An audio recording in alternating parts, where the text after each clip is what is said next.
Hello everyone, আসসালামু আলাইকুম। কেমন আছেন সবাই? আশা করি সবাই অনেক ভালো আছেন। আমি আলহামদুলিল্লাহ ভালো আছি।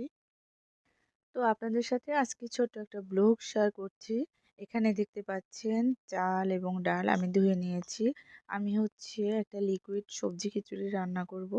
আপনাদের ভাইয়ার হচ্ছে টনসিলে প্রবলেম হয়েছে, যে কারণে হচ্ছে শক্ত কিছু খেতে ডাক্তার বারণ করেছে। তাই হচ্ছে আমি সবজি দিয়ে খিচুড়ি রান্না করব লিকুইড ভাবে, যেটা হচ্ছে সহজে মানে খাওয়া যায়। তো আমি হচ্ছে চুলায় চাল, ডাল এবং হলো ফুলকপি, সিম আর এগুলো সবজিগুলো সবকিছু একসাথে মিক্স করে এর ভিতরে কাঁচামরিচ, তারপরে লবণ এসব মিক্স করে আমি হচ্ছে প্রেসার কুকারে এটাকে ২ টা সিটি দিয়ে রেখে দিব কিছুক্ষণ। তারপর হচ্ছে আমি এটাকে মানে পেঁয়াজ এবং রসুনের ফোড়ন দিয়ে নেব। তাহলেই কিন্তু এই খিচুড়িটা রেডি হয়ে যাবে। আর এই যে দেখতে পাচ্ছেন আপনাদের ভাইয়ার ঔষধ নিয়ে আসছে। তো ঔষধগুলো আমি দেখে নিচ্ছি। আমারও এখানে কিছু ঔষধ আছে।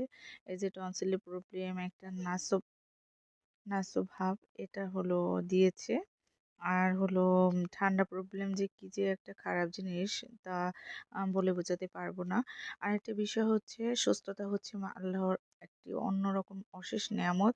সুস্থতা সুস্থ থাকা আসলে সবার জন্য সম্ভব হয় না। তো আপনাদের ভাইয়াকে এখানে অ্যান্টিবায়োটিক, তারপর হলো বিভিন্ন ধরনের ঔষধ দেওয়া হয়েছে। আর হলো এগুলো আমি সব তো ঔষধগুলো আমি একটা একটা করে গুছিয়ে নিচ্ছি। আর হলো আপনাদের ভাইয়ার এখন হচ্ছে বিভিন্ন ধরনের সবকিছু গরম খেতে হবে। পানি বলেন, তারপর হলো অন্যান্য খাবার কোনো প্রকারই ঠান্ডা লাগানো যাবে না। আর এর মধ্যে থেকে সকালবেলা যেহেতু আমি রান্না করতে পারিনি, এজন্য আমার আম্মু হচ্ছে খাবার পাঠিয়ে দিয়েছে।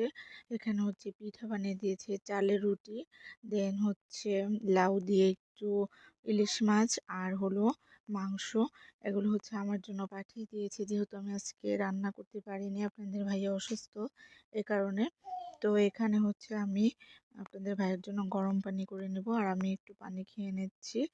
আর এরপর আমি রং চা করে নিয়েছি। রং চা দিয়ে আমি একটা রুটি খেয়ে নেব, চালের রুটি। তো আমি মোটামুটি নাস্তাটা করে নিয়েছি। এখন হলো আমি খিচুড়িটা বের করে নিয়েছি। তো খিচুড়ি হচ্ছে আমি এখানে একটা ঢালঘুটনি দিয়ে একটু ঘুটে নিয়েছি। আর এর ভিতরে আমি ফোড়ন দিয়ে দেবো। এই যে দেখতে পাচ্ছেন পেঁয়াজ এবং রসুনের ফোড়ন দিচ্ছি। আর এদিকে আপনাদের ভাইয়ের জন্য একটু গরম পানি করে নিচ্ছি। কারণ তাকে ঠান্ডা পানি ডাক্তার একদম খেতে বারণ করে দিয়েছে। তো গরম পানি করে আমি ফ্লাস্কে রেখে দিব। তো সবাই আমাদের জন্য দোয়া করবেন, যে যেখান থেকে আমার ব্লগ দেখেছেন, এবং আমাদের